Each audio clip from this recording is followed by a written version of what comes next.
Assalamualaikum warahmatullahi wabarakatuh. Alhamdulillahilladzi amarna bidzikrih. Asyhadu an la ilaha illallah wa asyhadu anna Muhammadan abduhu wa rasuluh. Allahumma salli ala sayyidiz zakirin sayyidina Muhammad wa ala alihi wa ashabihi wa li baitihi wa dzurriyyatihi ajma'in. Jemaah subuh yang diberkahi Allah, kita masuk ke bab az-zikr. Bab az-zikr ini lumayan panjang karena ini menjadi ruknut tariq, rukunnya tariqah, tariqah wusul ilallah, untuk merasakan hadir kepada Allah. Inilah rukunnya. Rukun itu bahasa Arab artinya tiang. Nggak ada tiang ini nggak berdiri, ya. Sebenarnya apa arti daripada zikir? Az-zikru ada beberapa makna. Namun di sini beliau memulai daripada faedah zikir. Az-zikru yusmirul maqamat kullaha minal yaqazah ila tauhid. Jadi zikir itu menghantarkan orang dari kesadaran batin, kita sadar nih, kita baca, ila tauhid, kepada tauhid, mengesahkan Allah subhanahu wa ta'ala. Wa yusmirul ma'arif wal ahwal, bisa membuahkan ma'rifat dan ahwal. Sebelum masuk ke bagian-bagian intinya, mari kita baca Al-Fatihah untuk baginda Nabi Muhammad sallallahu alaihi wasallam, karena beliaulah Sayyiduz Zakirin, pemimpin ahli zikir, dan kita kirimkan, kita bacakan untuk qalbu kita. Dan begitu juga pengarang kitab ini, Syekh Abdul Qadir Isa Asy-Syadzili Al-Qadiri. Al-Fatihah. A'udzubillahi minasyaitonir rajim. Bismillah. إياك نعبد وإياك نستعين صراط الذين أنعمت عليهم غير المغضوب عليهم ولا الضالين.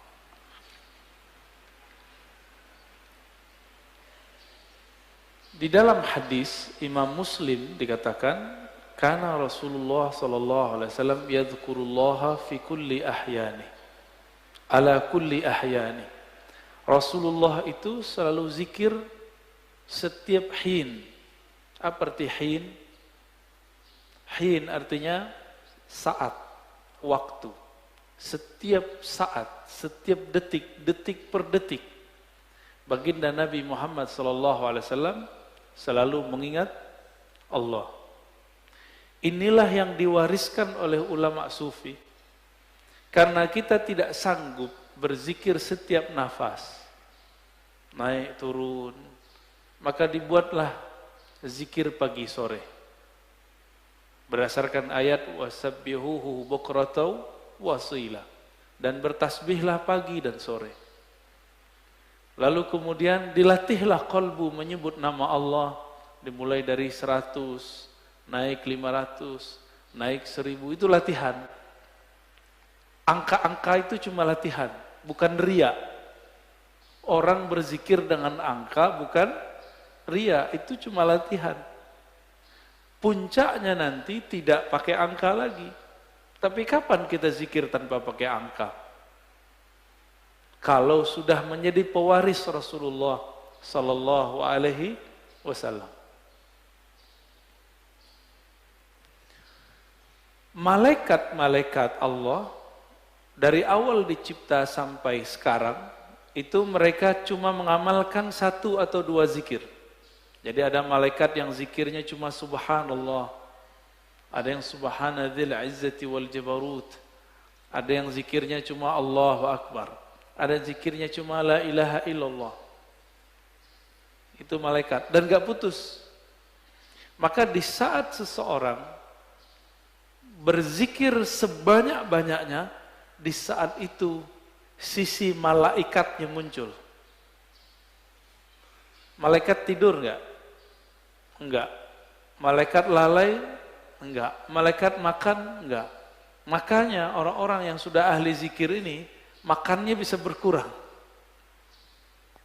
Tidurnya bisa berkurang. Karena dia sudah mirip dengan malaikat. Nah, itu namanya ahwal malakiyah. Ahwal malaikat. Tapi ini enggak boleh lama-lama, bisa mati dia. Tubuh ini tubuh insan, tubuh bashar. Mesti dikembalikan kepada basyariah. Manusia butuh makan. Manusia perlu tidur. Maka Nabi SAW ketika melihat sahabat-sahabat beliau kedapatan ahwal ini, maka beliau mengatakan, ana atqakum, aku yang lebih bertakwa, tapi aku masih tidur, aku masih nikah, masih bekerja. Ya. Jadi kalau ada orang merasakan ahwal seperti ini, itu nggak boleh lama-lama. Dia harus punya guru, mursyid yang akan membimbing dia untuk masuk ke ranah berikutnya. Ya.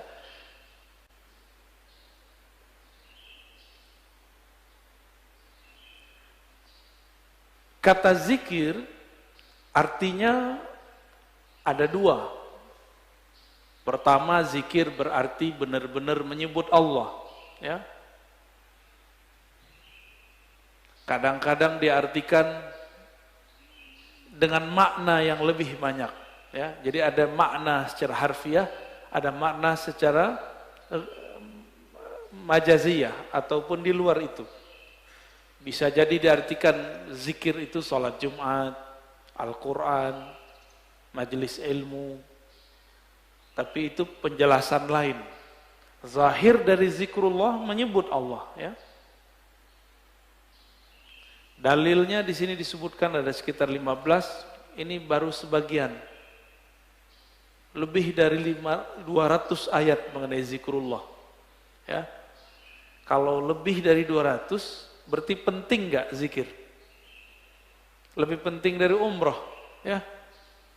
Tapi kenapa di musim normal orang lebih sering ngajak umroh? Kenapa banyak ustadz umroh tapi sedikit ustadz zikir? Bener? Kenapa banyak orang bermimpi bisa umroh tapi sedikit orang bermimpi bisa zikir yang banyak? Karena kalau zikir doang fulusnya tipis, kata dia. Kalau umroh fulusnya banyak. Siapa bilang ya? Itu nggak ngerti dia. Dia nggak faham ayat wala dzikrullahi akbar. Sungguh menyebut nama Allah itu lebih besar dari semuanya. Orang kalau zikir apa aja jadi besar. Ya. Cuma masalahnya nggak yakin kepada Allah Subhanahu wa ta'ala. Dalam surah Al-Baqarah ayat 152 Allah mengatakan fazkuruni azkurkum. Saya sudah pernah syarah di sini. Sebutlah aku, ingatlah aku akan ingat kamu. Duluan mana yang mengingat? Allah atau kita? Allah. Maka ciri-ciri tanda-tanda Allah lagi sebut kita digerakkan oleh Allah menyebut namanya. Itulah hakikat ayat ini. Lalu surah Ali Imran 191, alladzina yazkurunallaha qiyaman wa qu'udan wa 'ala junubihim. Ulul albab itu disebut orang yang zikir berdiri, duduk ataupun berbaring. Dalam surah Al-Ahzab, ini ayat yang paling dahsyat ini. Ayat ini sering digunakan tidak pada tempatnya untuk membantah orang zikir dengan angka. Ya ayyuhallazina amanu zkurullaha zikran katsira. Wahai orang beriman, sebutlah Allah sebanyak-banyaknya. Ingatlah Allah sebanyak-banyaknya. Apakah ini dalil melarang menyebut dengan angka? Enggak. Zikir 1000 itu banyak bukan? Maka dia masuk ke zikran katsira. 10.000 termasuk banyak? 70.000 banyak? Berarti masuk ke situ. Yang penting niatnya angka itu bukan membatasi, tapi menerjemahkan makna zikran katsira. baru zikir 100 pagi, 100 sore, udah nyalain orang zikir 1000. Ya. Nggak ngaca dia kepada sahabat Nabi. Sahabat Nabi Abu Hurairah zikir 12.000 sebelum tidur. Ada yang bisa zikir 12.000 sebelum tidur? Keburu tidur ya.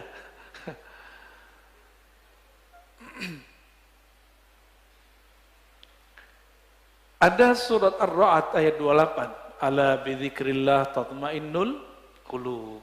Ketahuilah hanya dengan menyebut Allah, kalbu bisa tenang. Jadi antum mau belajar apa aja, itu kalbu nggak akan tenang. Jadi orang kalau hijrah, tidak hijrah zikrullah, nggak akan mendapatkan kedamaian kalbu. Oleh karena itu, bagi saya, berdasarkan ayat-ayat ini kan banyak ayatnya tadi. Belajar zikir itu bukan sunnat, tapi wajib. Ya, belajar zikir itu sunnat, salah itu. Belajar zikir itu wajib. Kenapa disebut wajib? Allah mengatakan, aqimis salata lidzikri. Dirikan salat untuk mengingatku. Salat wajib enggak? Wajib. Supaya kita dari awal takbir sampai assalamualaikum connect kepada Allah SWT, maka yang dilatihkan apa? Gerakan yang bagus atau zikir yang mantap? Apa yang dilatihkan? Dirikanlah sholat untuk mengingatku. Berarti yang dilatihkan apa? Mengingat Allah yang dilatihkan. Jangan sibuk masalah ini wajahtu atau enggak pakai ini. Enggak khusyuk antum ntar, malah kusut nanti. Jangan sibuk masalah usoli bid'ah atau tidak bid'ah, enggak khusyuk nanti. Oh ini kan ilmiah, ilmiah itu bagian akal. Kalau sholat pakai kolbu. Jadi kita nggak ada debat lagi kalau sholat. Antum mulai sholat debat. Wah imamnya jahar nih bismillahnya. Kata mazhab ini ngaji lagi sholat. Ya pengajian dia lagi sholat. Kuliah aja kali ya. Imamnya kunut, debat lagi di hatinya. Kunut itu menurut imam ini bid'ah. Ngapain? Sholat itu bukan lagi berdebat. Sholat itu menikmati santapan-santapan zikrullah. Ya.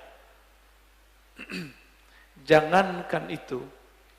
Muawiyah ibn al-Hakam al-Aslami, ada orang bersin lagi sholat. Dia lagi sholat. Dia baca yarhamukallah.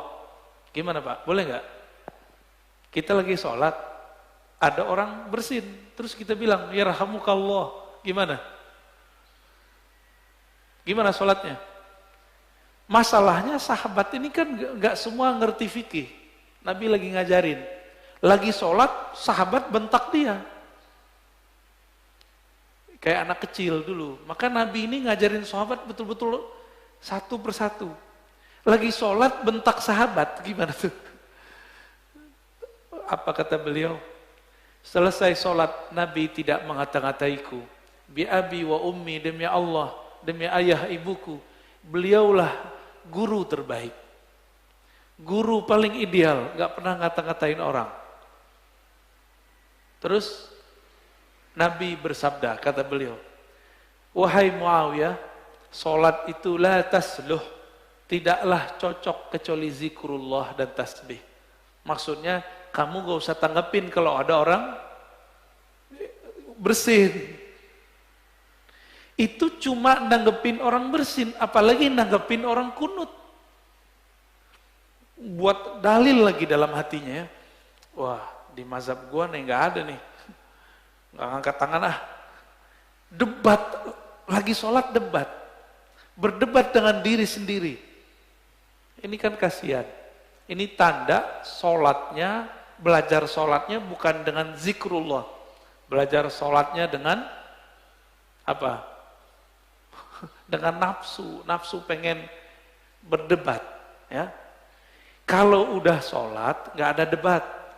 Nggak ada pengajian. Ya, ngaji nanti habis sholat atau sebelum sholat. Baik. Ini dalilnya banyak sekali ya. Berdasarkan ayat ini semua, Ibnu Abbas radhiyallahu taala anhuma mengatakan, yang dimaksud dengan ayat-ayat tadi, yazkurunallah fi adbaris salawat wa ghuduwan wa ashiyan wa kullama istayqaza min naumih wa kullama ghada aw raha min manzilih dzakarallaha katsira. Yang dimaksud ayat-ayat tadi, zikir pagi sore, orang yang tidak lalai karena bisnis, yaitu mereka yang zikir ba'da salat, zikir ghuduwan wa ashiyan, pagi dan sore, zikir saat bangun, zikir saat berangkat, zikir saat pulang. Jadi nggak ada waktunya kecuali zikrullah. Qala Mujahid, murid dari Ibnu Abbas mengatakan, seseorang nggak disebut ahli zikir hatta yazkurallaha qa'iman wa qa'idan wa muttaji'an. Sampai dia ingat Allah baik dalam keadaan duduk, berdiri ataupun tidur. Gimana caranya zikir dalam tidur, Pak? Udah ada yang nyoba belum? Ini aneh nih minum. Gimana cara zikir kalau lagi minum? Bismillah, itu zikir sebelum minum. Bismillah. Itu zikir sebelum minum. Lagi minum, zikirnya apa? Pusing kan? Nah, ini yang mau kita bahas nanti. Kita lagi makan, bisa nyebut nggak? Kan nggak bisa. Apa dong zikirnya? Zikirnya ada dua. Pertama, sebut di kolbu. Yang lebih tinggi, memandang air ini dari Allah. Memandang segarnya dari Allah. Kenyang dari Allah, itu zikir lagi makan. Gimana? Udah zikir lagi makan belum? Belum ya? Masih memandang nasi yang mengenyangkan. Masih memandang air yang menyegarkan. Berarti kita belum berzikir saat makan dan minum. Sederhana? Rumah makan sederhana.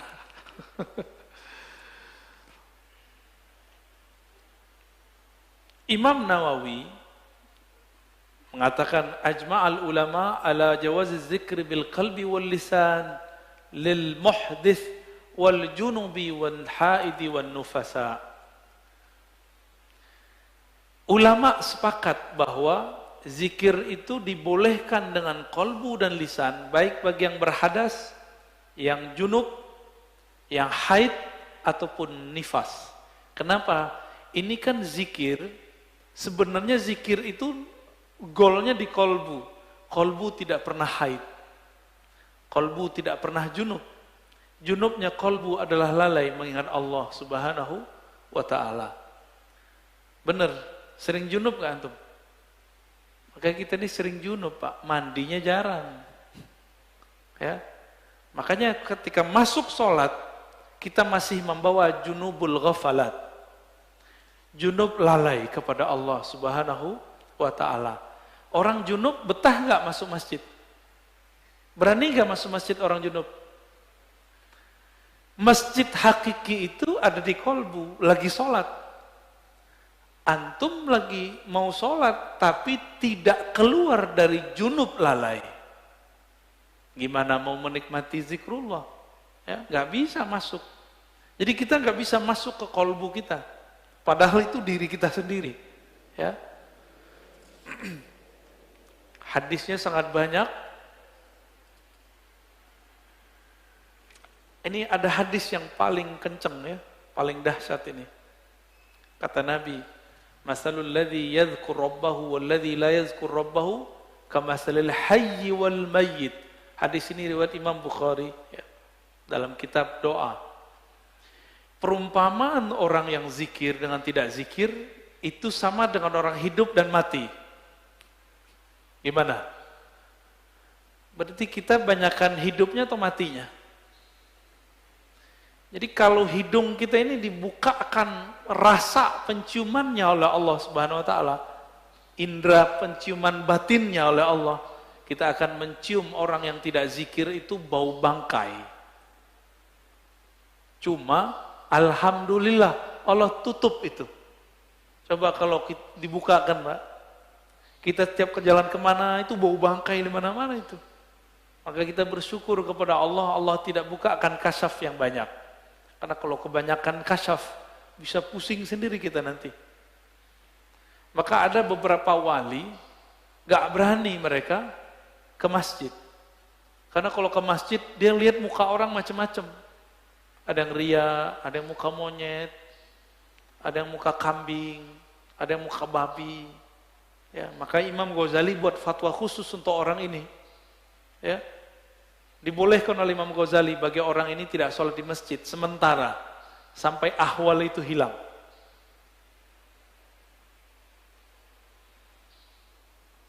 Di hadis yang lain,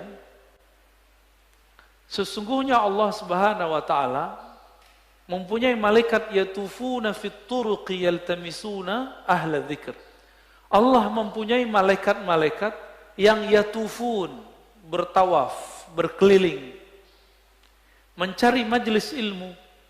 Ketika mereka bertemu, mereka berteriak, mereka memanggil kawan-kawannya, halummu ila hajatikum, wahai sahabat-sahabatku, wahai para malaikat, berkumpullah. Jika yang dipanggil itu ada manusia yang sudah mendekati karakter malaikat, maka dia juga terpanggil ke majelis itu. Jadi yang datang bukan hanya malaikat, tapi juga manusia yang karakter malaikatnya sudah hidup. Ya, itu mana hadisnya. Itulah sebabnya kenapa majelis-majelis zikir itu rame dulu. Masih ingat dulu Ustadz Arifin? Ya, rame nggak dulu? Cuma ya sayang, Ustadz Arifin tidak berthariqah. Akhirnya tidak ada kaderisasi murid menjadi mursyid. Karena beliau bukan mursyid. Tapi kita berterima kasih berkah beliau Indonesia dizikirkan dengan zikirnya yang khas, dengan suara serak-serak basahnya yang lumayan. Ya. Tapi beliau meninggal ya sudah. Untungnya di negeri ini banyak mursyid-mursyid tarekah. Ya, kita beruntung banyak mursyid-mursyid yang mereka memegang ajaran-ajaran zikrullah. Meskipun dituduh ahli bid'ah, dituduh sesat, dituduh gila, mereka nggak mau hiraukan, mereka tetap jalan. Ya. Itu malaikat ganti shift, fayahuffunahum bi ajnihatihim ila sama'id dunya. Ketika mereka berkumpul, itu malaikat meliputi orang-orang yang duduk di majelis zikir dengan sayapnya. Ada yang lihat gak? Antum kalau kasyaf bisa lihat. Untung tidak kasyaf. Karena kalau kasyaf pasti ketakutan. Ya. Itu sampai ke langit pertama. Nyundul langit. Makanya malaikat dari timur, dari barat lihat, wah kayaknya ada majelis zikir nih. Mereka akan berkumpul. Kalau ada manusia, kolbu yang sudah berzikir, dia akan ikut meramaikan majelis tersebut. Semoga kolbu kita termasuk kolbu yang sudah berzikir. Amin ya rabbal alamin. Semoga yang hadir ini dipandang Allah, kolbunya kolbu berzikir. Amin ya rabb.